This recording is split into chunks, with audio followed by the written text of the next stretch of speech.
zokazoka zachikuvumuswa na iwa. Mulungu anatidalitsa m'dziko likuwalaku, tipempheso Mzimu Woyera titsogolere muchoonadi.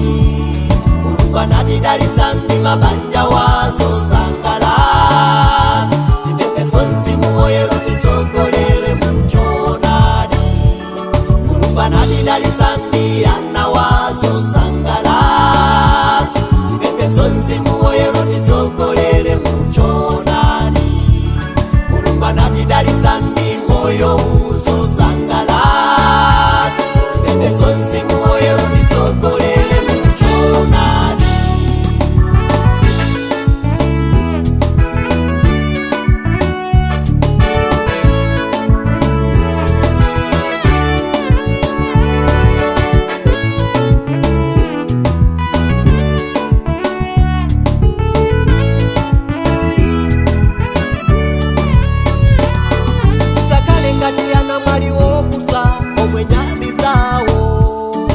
Watimila katikati mwa usiku walikudijila kwa tiwi.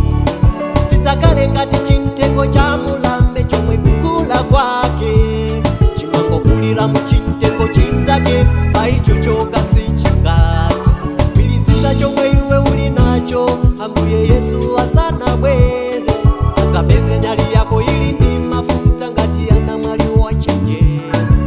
O anamwali wochenjera anazikonzekeleza, anangotenga mafuta aja nasunga naika munyaliza.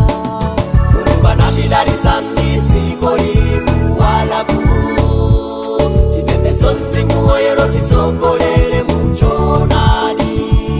Mulungu anatidalitsa m'mabanja wazosangalatsa, tipempheso Mzimu Woyera titsogolere muchoonadi. Mulungu anatidalitsa m'ana wazosangalatsa, tipempheso Mzimu Woyera titsogolere